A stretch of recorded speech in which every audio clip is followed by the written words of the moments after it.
males, children of all ages, non-binaries, and transgenders. This is the Ultra Heelz Wrestling Podcast, live from Bravery Studios in Garfield, New Jersey. I am Darth Messiah 2.0. I am the mail boy, and I am also the CEO. But in case you did not know, I am also the founder and the president of the Fuck Kevin Dunn Club. Since my co-host took down Vince McMahon, it's my civic duty to take down the other half. And on the phone, as always, the OG, the triple OG of the Ultra Heelz. You already know who it is. This your boy, Alex, the motherfucking Heelz, a.k.a. the Stanley of Podcast, and then also known as the man. If you're a girl to come to crossface, have a run to a crossface, because I ain't got a lot of money like this man to pay for anybody to get their own place. And on the boards, the illustrious, one and only, they call him J Kid. Yo, you already know, it's your boy J Kid on the ones and twos, bringing you that Ultra Heelz wrestling news. Yo. I feel good today. I do too. I feel really awesome. I feel really good today. The doctor got me shooting up, so I'm good. Medical reasons only. Yeah. No, none between the toes, but just, you know. Yeah. The doctor shooting me up. We just hope. And that's not Michael Jackson shit either, because that doctor was wilding. Yeah, I hope not. Shit.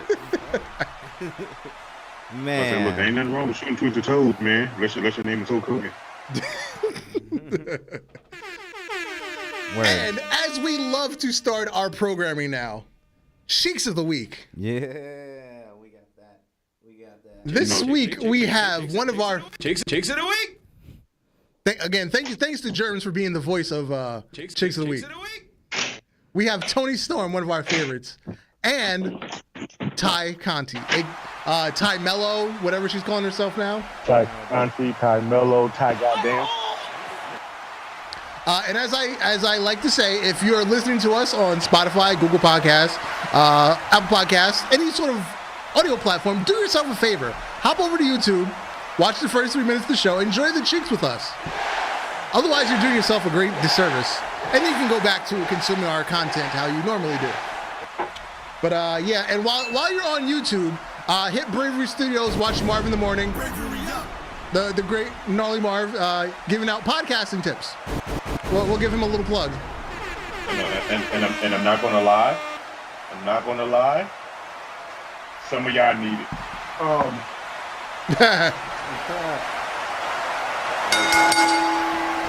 And today's tip was consistency is key. And we've been doing this for how long? 5, 6, 7 years? I've lost count. I've lost count of how many years. I think. But this is how long we've been doing this. Mm-hmm. Look. Damn. Hey, whoa. hey, look. He brought it out. What? Hey. Hold on. We got to go to the main screen for that. This is how long we've been doing it. I still have the shirt. Damn, the Top Rope podcast t-shirt. I still got the hoodie. NXT's got their logo back, so I decided to go throwback too. That is throwback, man. Shit. Yo, I still got the hoodie in my closet, folded up in a corner by itself. Yo, still looking brand new like the day I got it. The day you put it in the group chat, I went looking for mine. I got like a logo cut out of it. It's in my basement. I think I still have the business cards. Oh man. Yo, you know what's funny? I do too. They're in my old hookah bag in the other room. Wow. It might even be in my wallet.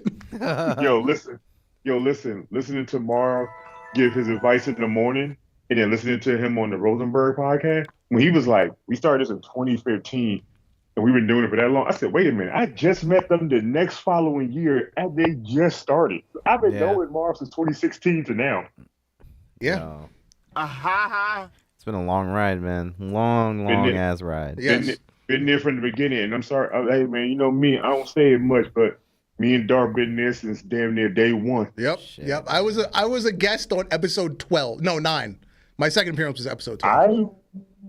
I was a guest on what, episode 20 something? No, you were on before me. I forgot what. You were like 2 weeks before me. I think you were like 7. I'm about to say no, I wasn't there 2 years before you because when I got there, they were doing your Dark disillusions of shit. Nigga, you was doing your job before me. I got really clear right. You was already start doing the Dark disillusions. Yeah. Wow, I thought you were on the show first. remember you think kept I was putting on the questions show in there, first. and the questions you put in there, I was answering them quick as hell before they came even fucking finish them. Yeah, you might be right. I think I was on the show first. Yeah, because you were like episode like 4 or 5, right? Somewhere around there, yeah. Yeah. And I remember just sticking with the team afterwards. So I was like, all right. I remember cramming one day. It was like, I think it was like the week before like a WrestleMania or something. We crammed like 9 people in that studio. Yeah, we were did. 3 people on a mic. It was wild. Dude, I was so. We had DX and Matt and we had DX. We had shit. X-Man Dam. We had the beautiful Anna. the beautiful Anna. You know, shout outs to them. Of course. Yeah, we were deep in that room that night.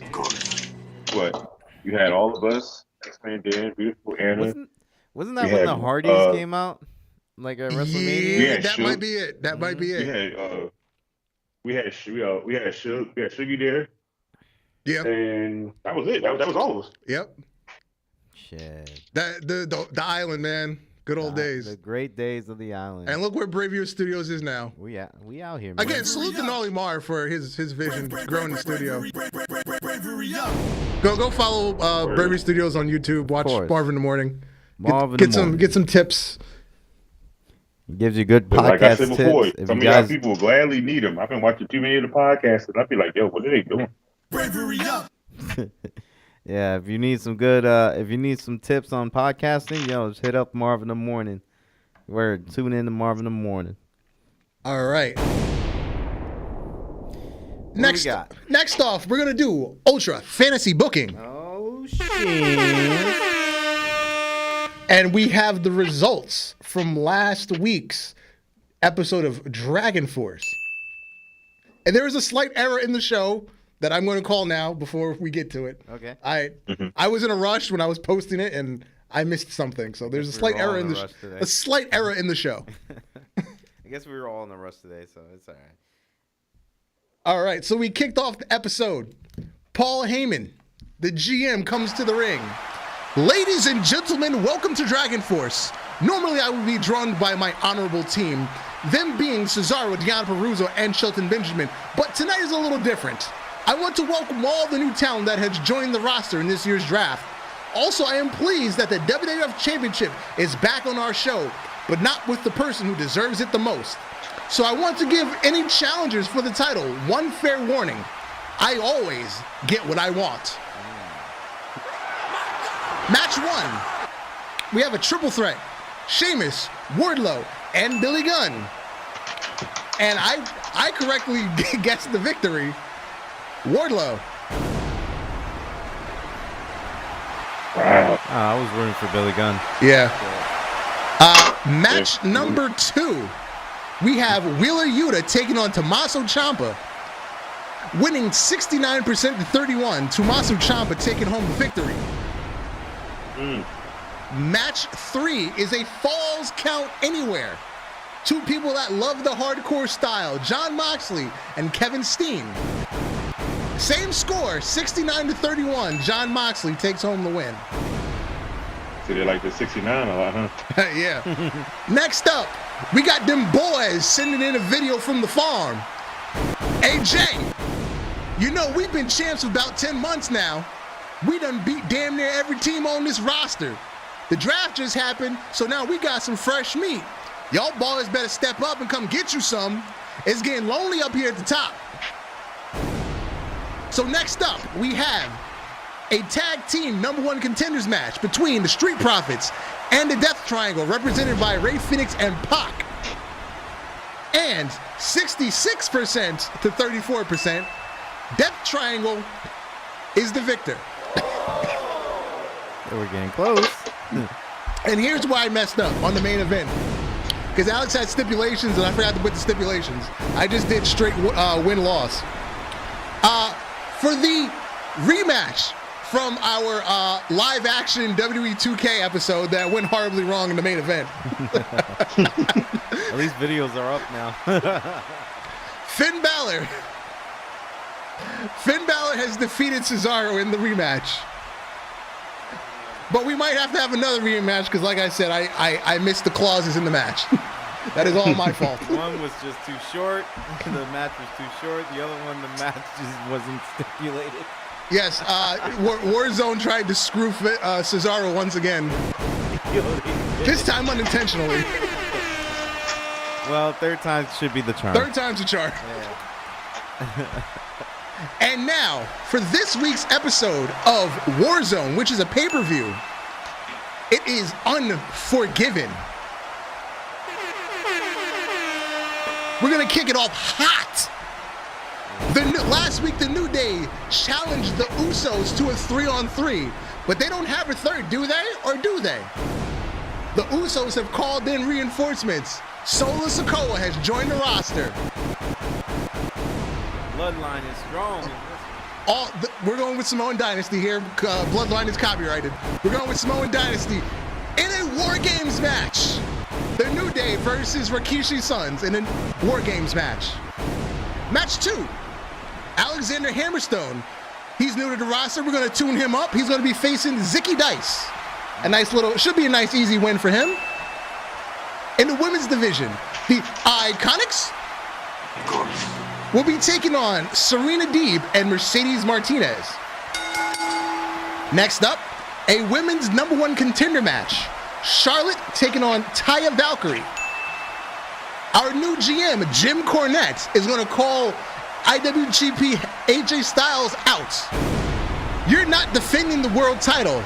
That's why I disallowed the Freebird rules on the tag title. You're a lazy champion. You're going to have a match right now. It won't be for the belts because our fans deserve better. You won't get off that easy. So next up, AJ Styles will be taking on Jacob Fatu, who is also the current holder of the Money in the Bank from our 2K stream.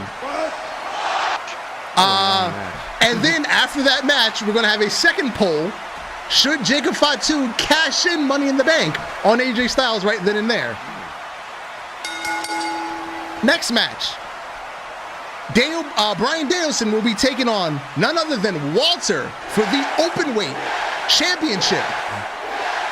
And our main event, Red Dragon taking on the Good Brothers for the vacant Tag Team Championship. And that is Unforgiven. You guys, man. Somebody's about to lose their job. Yes. Vacant, the Extreme Tag Team Champions. Yes. Versus Bacon. That is Unforgiven. Man. Well, let's go into that good old wrestling news. Yes. So, one of the biggest things that happened this past week, Black and Gold, or as Wiz Khalifa likes to say, black and yellow, black and yellow, black and yellow. Uh-huh. You know what it is, black and yellow, black and yellow, black and yellow. We got old NXT back, baby. People took this black and gold little thing at the end, and they ran with it. And I was like, look, I'm happy to just see it, but y'all make it seem like we going back to Tommaso Ciampa, Johnny Gargano, black and gold. We're in a whole different era. Thank you. That's my first thing. Okay, yes, it's now Triple H's vision. It's Triple H's booking with the help of Shawn Michaels, because I believe he's like head creative for NXT. But you still have to deal with the shit. Well, let me not say shitty. The lackluster talent that was brought in by the Vince McMahon era of NXT. You've got maybe 3 or 4 people that are, actually have it. But other than that, there's not much there, honestly, in my opinion. And I don't think really Triple H's booking can fix that. Because either you have it or you don't. Yes, I feel like Triple H booking can fix it, but it's going to have to be some long storybook booking for them. Oh, yeah, Kelvin's in the trap. What up, Kamish? And Valdor, what up?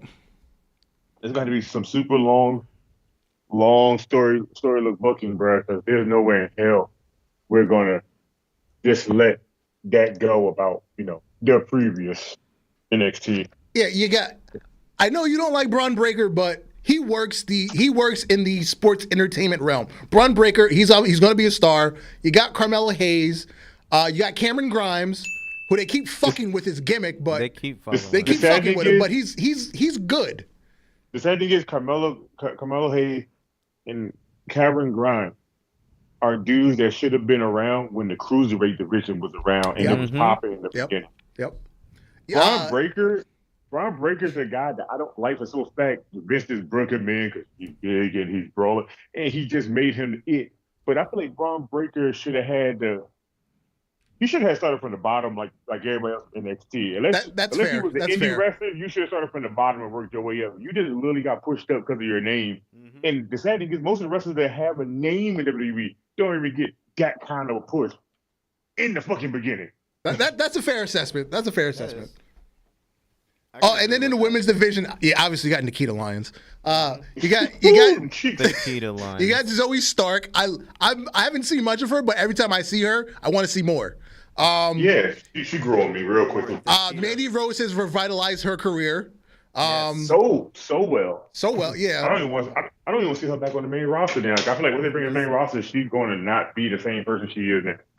Yeah, but the roster's not deep like it was in 2017, 2018, as you said, with Tommaso Ciampa and Gargano and Adam Cole and Finn Balor and Kevin Owens and Sami Zayn and Andrade and Malachi Black. Well, sorry, Aleister Black.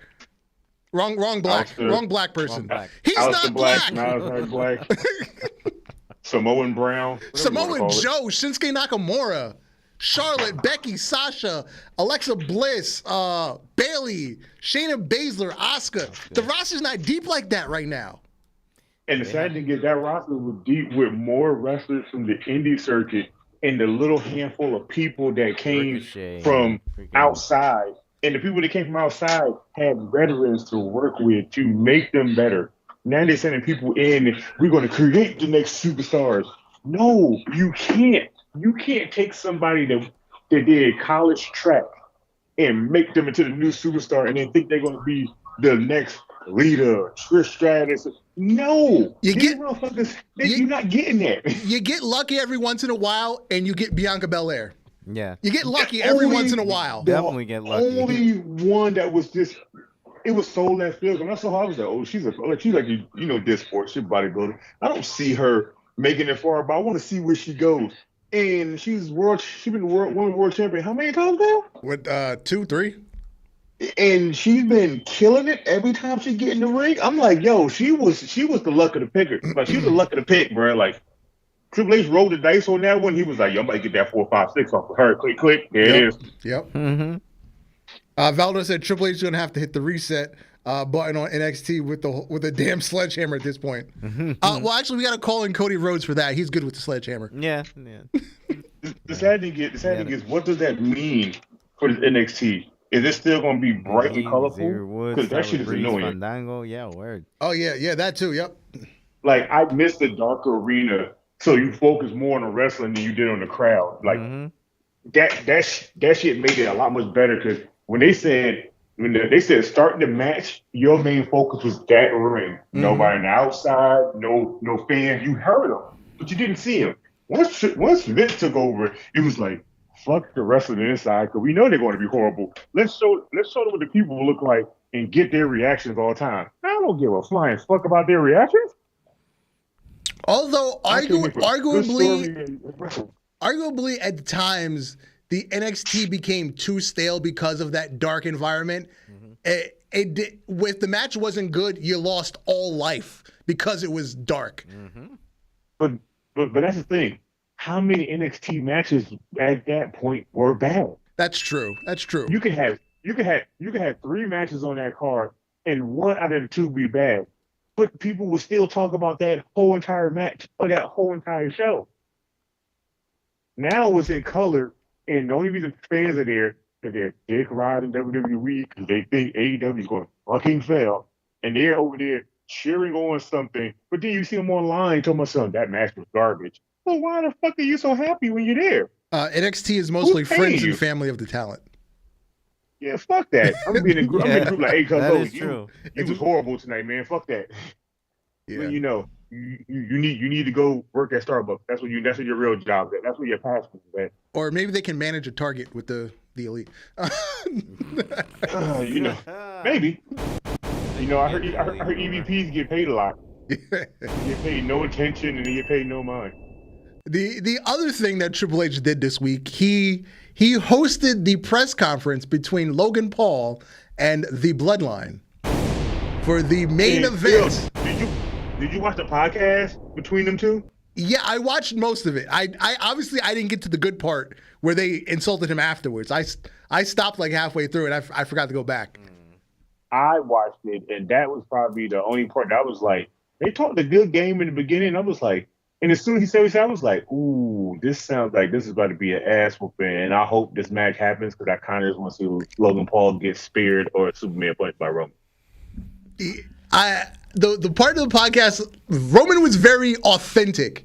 He was. It was very. You could tell it was his true self. He wasn't in gimmick. He wasn't. He wasn't turned on. He was just talking as himself, and I like that. It's rare that we get these moments of seeing these guys do that because once you're in character, you're in character. Some niggas don't break kayfabe. Undertaker. Yeah. One dead man show. Everybody else. I know. I still want to see it. I really wanted to come to Charlotte one time. I will pay the $100 or whatever that he might charge to go see that show.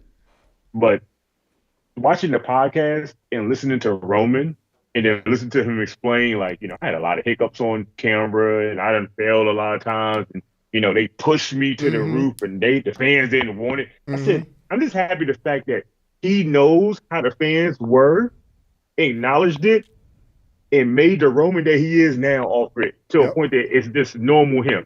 He even talked about the infamous, what's that word? Suffering succotash. Succotash. Dude, what's funny? When he said that, I was like, why do I remember that segment? And I had to go Google it. And I was like, oh, damn, I almost forgot about this shit. I'm so used to the Roman now that I just forgot about most of that shit from back then. Yeah, and Kelvin just mentioned Jake Paul said, looks like I have to make a trip to Saudi Arabia. Mm-hmm. Imagine that Jake Paul shows up and helps him. Oh my God! Do you understand the triple super kick that would happen between the Usos and their little brother? They would kick him into acknowledging the chief. But they looking good though with all that gold. Yo, 7 belts. 7 belts.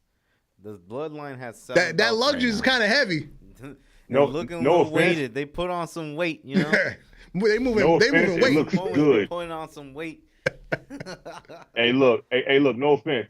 It looks good. It looks damn good. It looks amazing. Well, we need Zammy to get one too, bro. You can't lead Honorary Usos out without nothing, bro. That's true. He needs the IC title. Or maybe they'll do him like Bobby Fish and give him like a Slammy. Because remember that one year when Bobby Fish was hurt, and then he came back right at the end of the year, but so they couldn't count him as with the free bird rule. So they had him walk around with the Slammy Award. It was still gold. It was gold. It was gold. That's all it counts. It was gold. Just looking at that, it just looks amazing. Like, when did we ever think that one group was going to hold every belt like this again from the Attitude Era? Yeah. Yep. Man. And it's the Bloodline. We thought they was making 50. Look, we thought they was making 50,000 belts so everybody could have one, but it seems like they just merging all these shit together now. Yep. Damn, we got undisputed tag team champs. We got an undisputed champion. We got a North American champion. Jesus, bro. Valdor said, "What about Sammy with reviving the 24/7 championship?" They just. You know what's funny? I will be okay with that because then he would have the Bloodline back there to protect him all the time, and he will hold it the longest.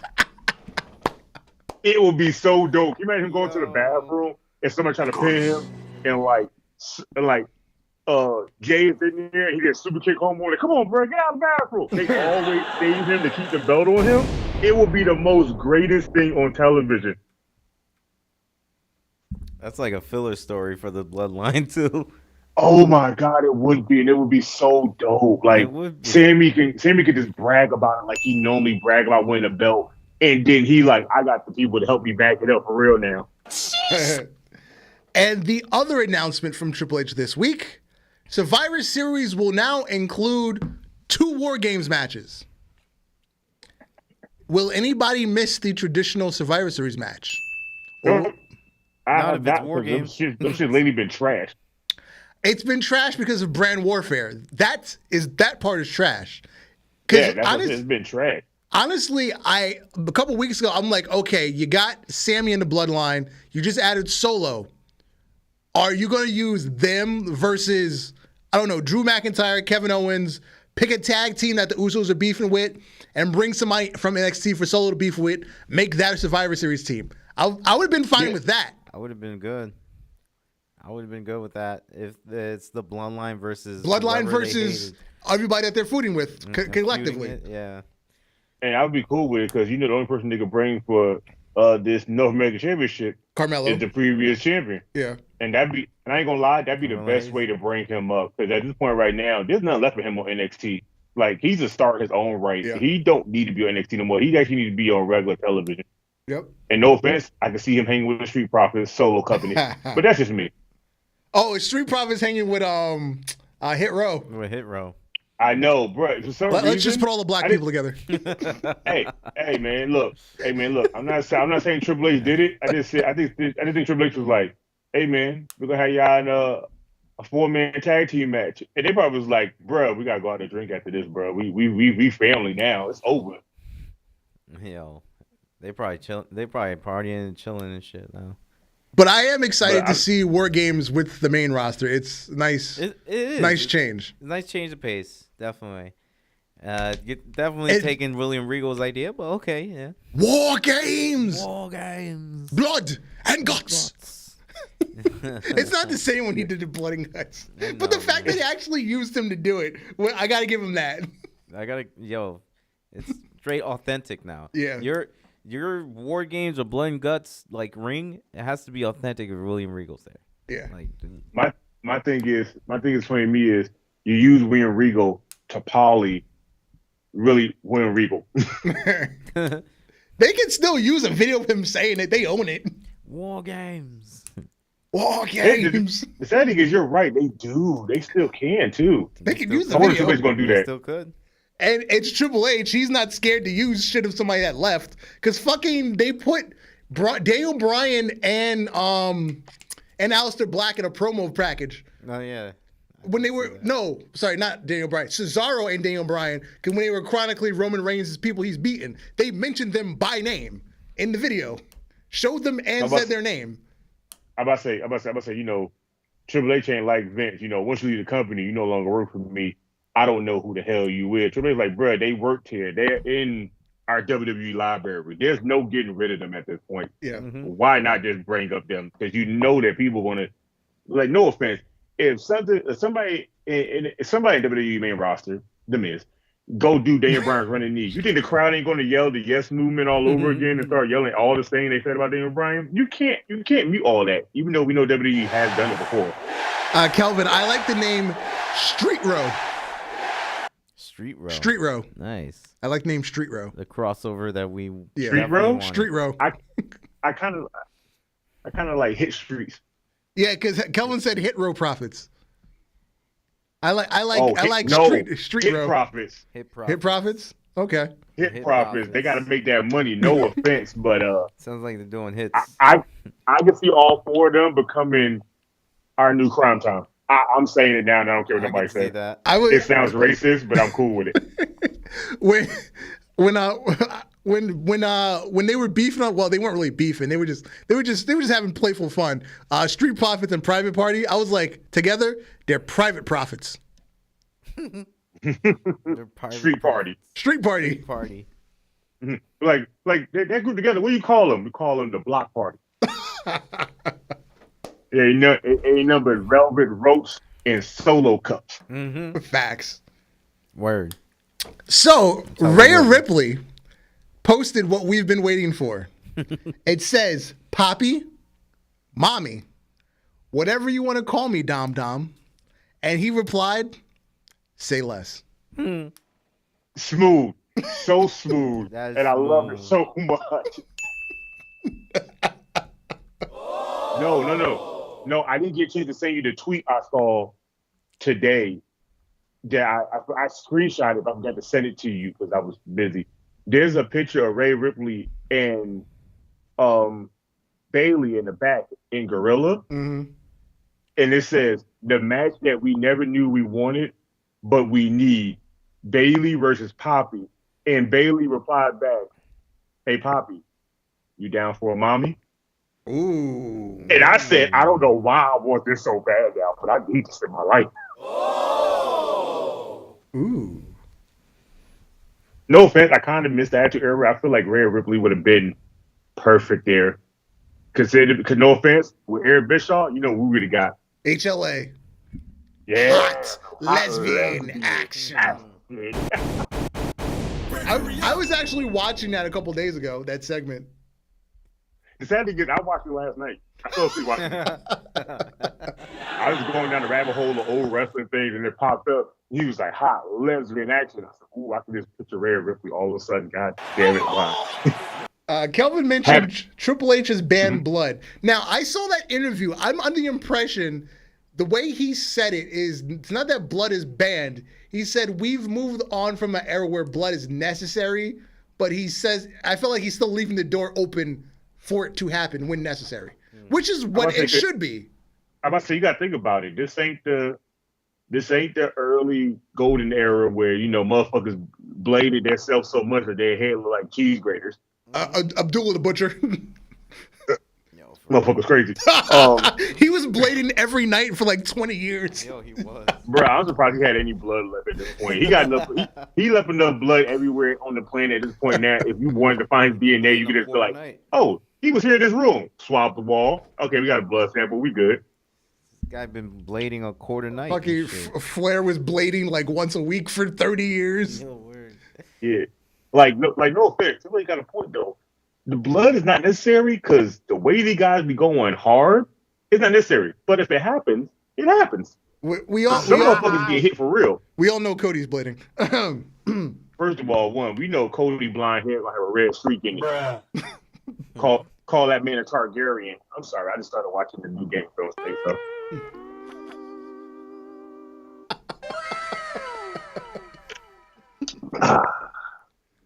Cody be bleeding. Yeah. Over on the other channel. Over on the other channel. Tomorrow night is the Grand Slam special of Dynamite. I can't wait for this match. They will be live from Arthur Ashe Stadium in Queens, New York. And our main events will be Blackpool Combat Club versus Blackpool Combat Club. Jon Moxley and Bryan Danielson for the vacant AEW World Championship. Sad to see our boy lose the title, but you know. Yeah, no offense, but I just feel like this match is just gonna be them two going, "Hey, you hit me as hard as you can. I'm gonna hit you as hard as I can, and we're just gonna see who gonna take the most punishment." Yeah. This ain't even a regular match no more. This is just a straight out brawl between two friends. Mm-hmm. And they were two enemies before they started this whole thing. Yeah, as Moxley said, I can't bleed with you if I haven't bled against you. Well, they bleed again. But hey, man, look at Yuta. Look how much Yuta bled. And that man got a handshake. Yep. Word. No offense. I still want to be a wrestler deep down inside, but I don't want to bleed that goddamn. Kelvin said Abdullah the Butcher was stabbing people with forks. Yeah, but he still wasn't pulling New Jack, stabbing nigga with World Ring claws. But we're not going to talk about that shit either. Oh, yeah, fucking New Jack, yeah. Jack was just another breed, bro. Sabu. Sandman. Sabu too. Sandman. Everybody ECW. Sandman's just drunk. Just everybody. Hey, yo. Sandman would bleed before he got to the ring. Ping pong. Yo, that is true. That motherfucking music will play, come out the crowd, drink a beer, it's on the forehead, already bleeding before the match got started. Bro, wait a minute. We didn't even get a chance to even know what was you having? What kind of fight is happening here? It's between him and we don't even know the opponent yet. He's just bleeding. His opponent was his can. Was his can fucking beer. If it was a first blood match and he forgot before he went out there, he already lost before the bell rung. Also on Grand Slam, also representing Blackpool Combat Club, Claudio Castagnoli will be defending the Ring of Honor Championship against, I believe he's going to be Braveheart again, Lionheart, Chris Jericho. Bravery up. Oh, cool with this. I like it. I like it. I think this is probably going to open the show. No, I take that back. Probably the tag match, Swerve and Our Glory versus The Acclaim, will probably open the show. Because that You know they're gonna open the show. because Don't, that don't say you They think. You know. they fucking stole the show at All Out. Oh, I'm yeah, sorry. It's the Acclaim, man. That was the show stealer. I didn't expect anything big from them. Like, okay, I like both teams, it'll be good. But they stole the fucking show. They did. I like the rise of the Acclaim's pop right now. Yeah, Like, they're over getting organically. over. Yes. Organic. They weren't supposed to get They this have that humongous push. organic- They didn't get a humongous push. They're just over organically because the crowd likes what they're doing. Especially these freestyles about everything that's happening in the world of wrestling. Although Max Cass has been told he can't talk about the backstage stuff. He had a specific meeting with Tony Khan. It was very short. He says, "Please don't do it." You know he would do it anyway. Yeah, then he's gonna fucking end up not being on TV anymore. Yeah, true. Because he's not down with the elite, and anybody that's not down with the elite just gets taken off of TV. FTR. Yeah. I believe there's another 4-way women's match too. The first one was eh. Now they just replaced 2 people. It's still Toni Storm and Britt Baker, but I think they added Athena and who's the other person in it? Penelope Ford? I don't know. Somebody else is in it. Athena. I don't know, man. I but it's another 4-way women's match. Like, What is it? Athena, Ty Conti? No, it's not Ty Conti. She hasn't wrestled in the longest. She hasn't, right? No. She hasn't wrestled since they got married. Which has been like 3 months. And even before then, she wasn't on TV very much. No, I take that back. They had a mixed tag match a couple weeks ago on Rampage. Is this for the title? Ah, yes, this is a women's 4-way title, Yeah, yes. for the title. Oh, you mean it's The interim women's title. Tony Storm? Yeah, Toni Storm. It's Britt Baker, Athena, Baker. and I don't know who the 4th person is. And I don't feel like looking it up. It's not that important to me. But what is important to me will be on the Rampage edition of Grand Slam. Yeah. Action Bronson and a hook. Bruh, no offense, but look, no offense. I saw that, and you know the first person came to mind, right? Who? Our old colleague from the old show. I'm drawing a blank. Wait. Juan. Yeah. Juan came to mind so quick, bro. I was like, bro, he would love this. Yeah, he was a big Action Bronson fan, yeah. Bro, like I was like, bro, this is his match. I was like, I wish I could get in touch with him and be like, hey man, I know you ain't watched wrestling in a minute, but you gotta watch this. This is you. This is your show. Yeah. But yeah, I definitely love Action Bronson, man. And I knew he's the biggest wrestling fan ever. So. You know what's funny? When he first appeared, I didn't know I hadn't seen it. And then somebody was like, oh, he's really short. I was like, I couldn't believe he's that short. I could have swore he was like 6'3". Nah, he was short. Just seeing him from like Action music Bronson videos been and short. shit. I didn't know he was only like 5'6". Yeah, nah, bro. He's always been short. Like if you look at any of his old little concerts or shows from back in the day, you see him next to other people, you'd be like, yo, is they standing on something? What the hell? Why is he not taller than them? You go, oh crap, wait a minute, he is short. Holy shit. Shit. Yeah, but I get Bray Wyatt vibes from him. I guess it's the tattoos and the beard, but I get a Bray Wyatt vibe from him. He's definitely going to know the game. Yeah, when he gets into that ring. I'm definitely not surprised that he would actually be in a match. So, and he's been working out for can he live up lot. to the standard of Pat McAfee and Logan Paul for celebrities? Yes. I feel like he can. See how he's a big wrestling fan. I feel like he can because he already know the ins and outs of wrestling. I just feel like he just needs to be trained a little bit more. That's it. I feel like he has this on. I can agree. Mm-hmm. Definitely. Yo, I can't wait for this match. Yeah. I will. And it's a 2-hour special Rampage, and they're shoving 7 matches on this show in 2 hours. Oh man. I forgot what I don't have the whole card, but I know it's 7 matches in the 2-hour special. 2-hour special. Yeah. For the first time ever. No, I think last year's Grand Slam was a 2-hour special. Also, Oh, was it? Yeah. Oh, okay. Second time ever. Yeah. Aleister Black.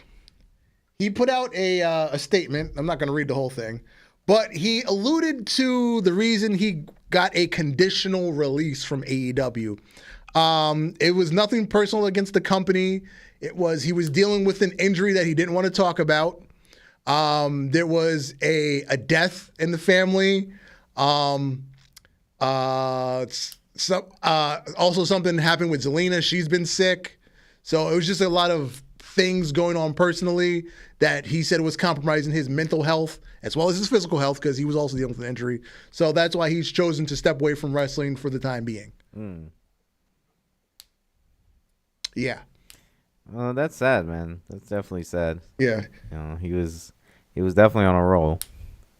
But yeah, shit happens, bro. Like shit happens in life. And Tony Khan or AEW, they have trademarked the House of Black.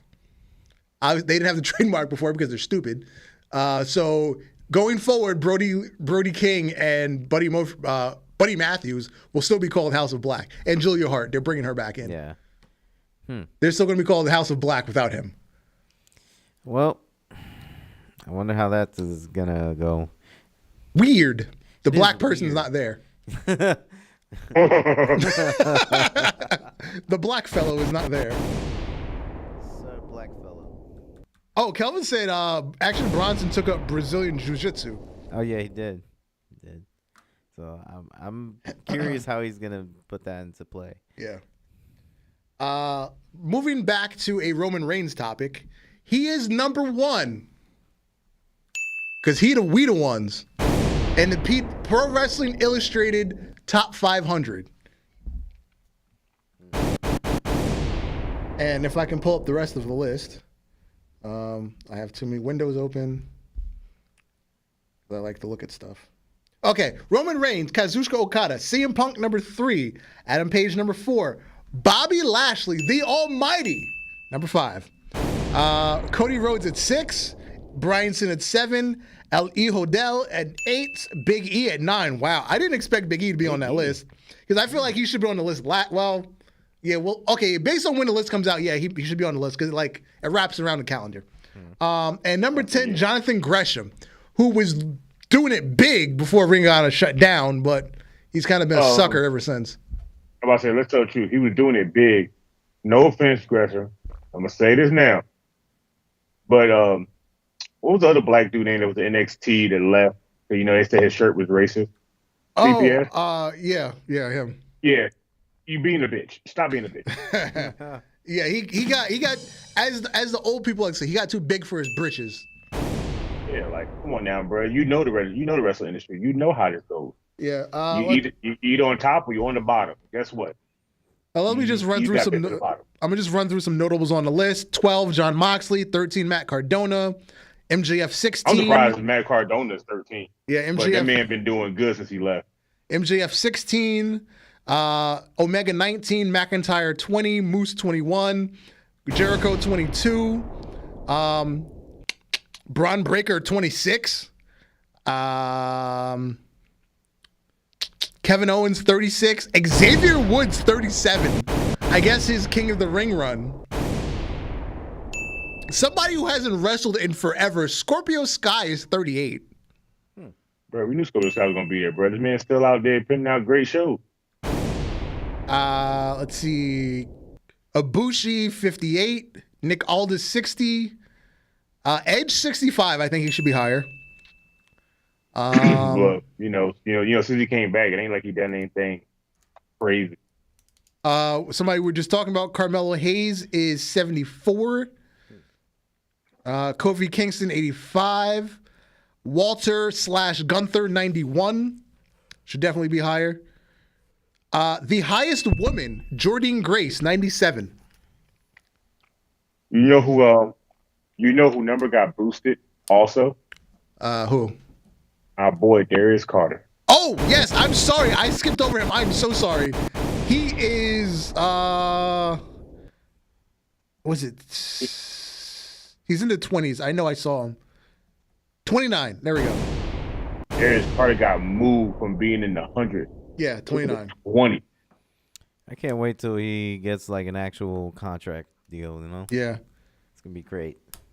Chris Bay, 133. Rey Mysterio, 174. Dexter Lumis, 195. Briscoes, 196 and 197. Carl Anderson, 319. Tajiri, 380. I didn't know he was still wrestling. Jesus Christ. I didn't know he was still wrestling. What the fuck? Yeah, he's still wrestling. Bear Bronson, 491. From that tag team in AEW, I forgot what they're called. Valador said, Roman's number 1? This is an outrage. Where's Vacant? Hey, I can't argue with that. He's got a point. Vacant should be number He's got a 1. point. The best wrestler. Yo, that in the reminds world. me too. You know Vacant has a Twitter page, right? Yes, yeah, I follow it. I absolutely follow it. Vacant is one of the greatest champions of all time. One of the greatest wrestlers of all time. He's beating everybody. In both shows. Uh-huh. Both shows. Fuck that. Independent circuits. He's been everywhere. He's been everywhere. Or he or she, because it's asexual, I guess. Yeah, But yeah. Yeah, I'm about to say They, them. Vacant, They, them. They, them. Yes, yeah. they, them. Vacant. I'm about to say Vacant has been around the world and back. And there's not many wrestlers that say I wrestled in every promotion and have won every promotion title. There's not many. Not many. So, something I stumbled across. Let's take a shit on Dave Meltzer. I know it's like beating a dead horse, but we're going to do it anyway. Yeah. Because it's fun. It's very fun. Come to find out, actually, Alex, I think you sent me the original link that sparked this idea for me. Dave Meltzer has only given WWE 7 5-star or higher matches in 38 years, because I'm using the WrestleMania era. So in 38 years, 7 5-star matches. They are 7. Shawn Michaels versus Razor Ramon, WrestleMania 10 ladder match. You better give that a 5-star. Bret versus Owen Hart, SummerSlam 1994. That was a good one. Bret Hart versus Steve Austin, WrestleMania 13. The Undertaker versus Shawn Michaels, Bad Blood, 1997, Hell in a Cell. John Cena versus CM Punk, Money in the Bank, 2011, title unification. Seth Rollins versus Cody Rhodes, Hell in a Cell, this year. And Sheamus versus Gunther, Clash at the Castle of this year. So you mean before this year, there was only 5. And he gave 2 this year. And honestly, if Cody hadn't had the injury, that probably wouldn't have got 5 stars. It would have just been another 4.5. I guess if Dave forgot what promotion it was, like, oh yeah, let's give Cody a 5. I don't think he forgot what promotion was. He's like, I'm watching AEW. And then WWE logo popped in the corner. He was like, oh shit, God damn. You know, right? You know, he still got it. He got it. Now, let me scroll through this list. I believe I counted it before. Outside of WWE, in this calendar year, 1, 2, 3, 4, 5, 6, 7, 8, 9, 10, 11, 12, 13, 14, 16 5-star matches just this year outside of WWE. Just this year. Now, for Dave Meltzer himself, here's how happy he's gotten over the whole elite, what do you call it? Work rate crowd. From 2000 to 2009, that decade, he gave exactly 1, 2, 3, 4, 5, 8 5-star matches in an entire decade. Wow. And I just said he gave out 16 this year, and the year isn't over. He himself is inconsistent. This is why people can't be bound by this one person's opinion of wrestling. That's the only thing I want to say. He himself is inconsistent on how he gives out this grade. I'm about to say, you know how he gives them out. He watches it with his Jorgen bottle next to him with some thick towel. And then if he get a little arousal, then he goes, you know what? Let's see how far this match can go. And if he can beat it all the way through the match, and then comes as soon as the 3 count happens, a 5-star match. If he comes before it, he gets lower than that. The matches he's not giving 5 stars to Any of Undertaker and Shawn Michaels, WrestleMania 25 or 26. Yeah. Hell, fucking Triple H and Undertaker at 27. Didn't give that 5 stars. Rock Cena at 28 didn't get 5 stars. Angle and Benoit didn't get 5 stars. Angle and Austin getting 5 stars.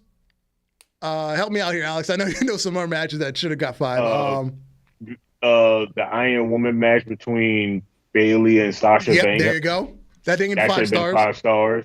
The last match between Gargano and Tommaso Ciampa should have been 5 stars, but didn't that go like damn near 38 minutes long? Wait, hold on. Let me quantify this list. I did not include NXT because Walter and Ilya Dragunov got 5 stars both times. One of the Tommaso and Gargano matches did get 5. I think it was the second one he gave 5.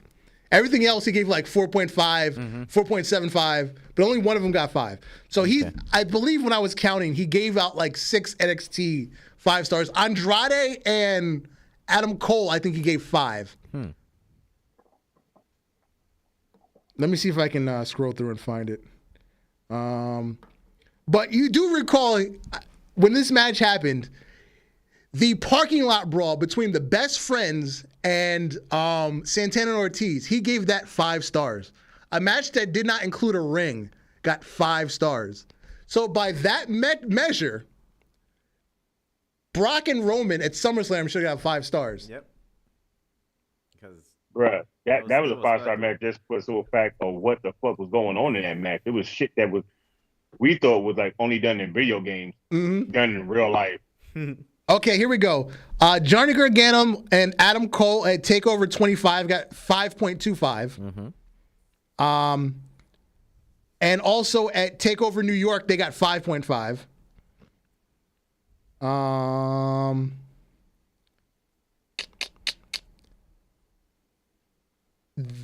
Oh, what the hell is this match? It's Adam Cole versus EC3 versus Killian Dane versus Lars Sullivan versus Ricochet. Oh, I guess it was I think it was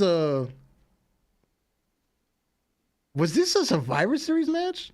I don't know. Versus Velveteen Dream versus Gargano versus Tommaso Ciampa. It was like an 8-person match at TakeOver New Orleans. That got a 5. I don't even recall that match. I do. Andrade, it was Andrade and Gargano at TakeOver Philly. They got a 5.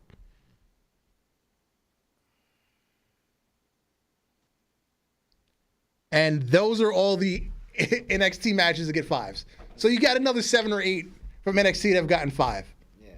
But again, think about the span of time of NXT. From the first one he gave 5 stars was in 2018. So 2018 to now, you've given 7 or 8 to NXT. But 7 to WWE main roster in 30-something years? There's no consistency or anything to what he does. Stop giving this man so much credit. I'll accept any history lesson he gives because he knows way more about me than wrestling. But please, miss me with the 5-star ratings. Bruh, first of all, miss me with that fucking room. Word. Bring it back up, Jake. Yo, I got you. Hold up. Yo. Yeah, every time I see this photo of his office.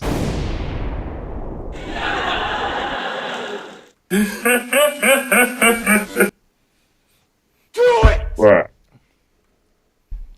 How do you live He need like hoarders. that? He need hoarders to show up. Definitely do. That is a disgusting room. I'll take a history lesson from him any day in Guards for Wrestling. Fine, but miss me with the star ratings. Miss me with the star ratings. I'm gonna tell you right now, Jim Cornette room looks better, and he has way amount more shit than he does. Oh, that's because Cornette has OCD, and his office is a fucking museum. And you would think Dave Meltzer shit will be a fucking museum too. Apparently as much not. shit as he know, and much beating his meat and dick riding wrestlers, you would think his shit would be a fucking museum also. But damn near most of the wrestlers he praised don't like his ass. These nuts. Let's see. Kelvin said Eddie versus Angle at WrestleMania 20 should have been 5 stars. And Hell, A versus Brock should have been a 5-star. Hell, fucking Kurt versus Brock at that WrestleMania when he did a shoe star press, he almost died. Yep. That should have been 5 stars. None of the Austin Rock matches got 5 stars. None of them.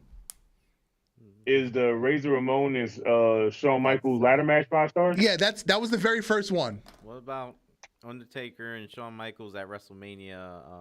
Nope. Was it 20? 20. It was 25 and 26. Nope. 26? I believe one was 4.5 and the other was 4.75.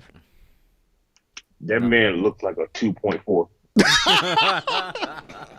These nuts. That motherfucker sitting in a chair like a mark. That's what he looks like. Mark. Him and Tony Khan should be best friends. I feel like they'd do how did he say it on Family Guy? What's his name? Chris. Hey Brian, you want to go back to back?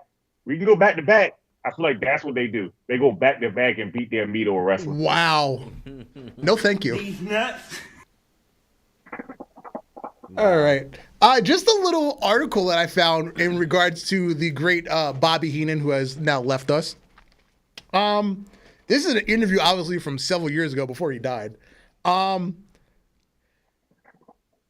Basically, what he said applies to modern wrestling. It's scary. He was telling a story about how when him and Paul Orndorff were feuding, and I believe they were in AWA at the time. Mm-hmm. It was really simple. They did really simple things to get heat with the crowd. He would walk out, they'd get in the ring, they'd lock up, he'd poke him in the eye, then he'd roll out the ring and just do this to the crowd, and that got him heat.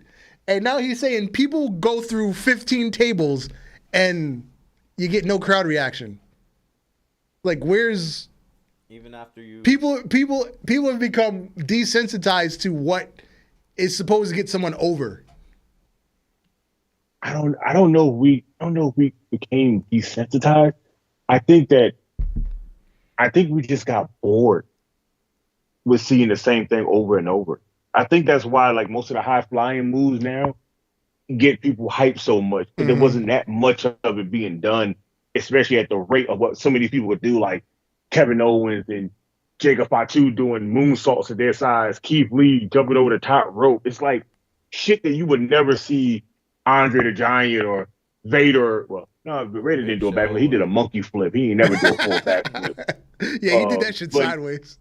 Yeah, but you would never see none of them guys do any of this crap. You would expect like the Hardy Boys, like Shawn Michaels. You expect them guys to do the moves. But now it's just like, if somebody comes out and they're like 6'4", 240 solid, and they can go and do a backflip over the top rope to the ground, it's impressive. If you could put a dude through a table and throw him from in the ring to the crowd, like how they did Spike Dudley in ECW, it's amazing. Shit, Of course.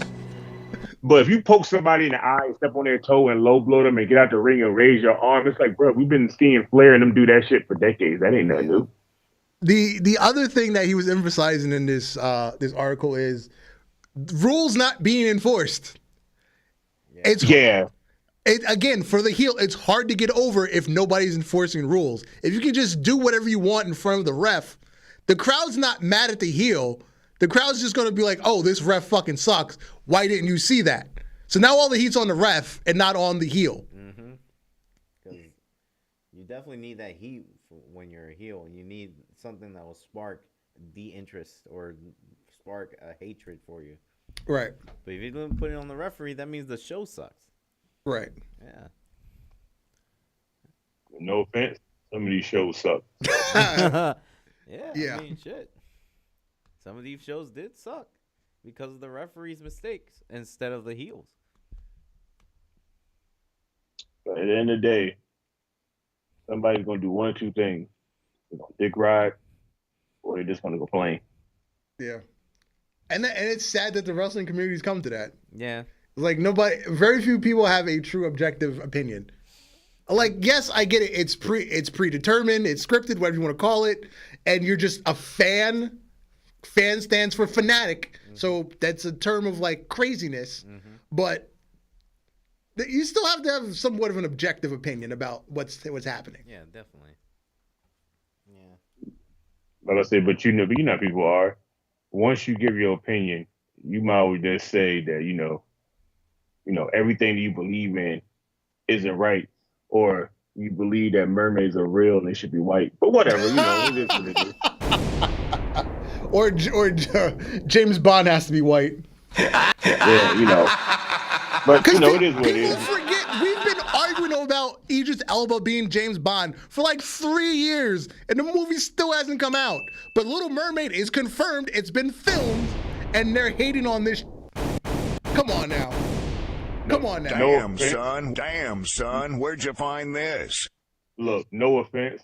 That's a whole story for another topic, because I'm still arguing with people now on Twitter, Facebook, and Instagram about it. That's how hard I'm going to paint. I'm on all 3 social medias going with people. Yeah, let's get out of here. I have been Darth Messiah. You, sir. Alex the motherfucking Hill. Good night, J Kid. Good night to all. Good night. Peace. Peace. Peace.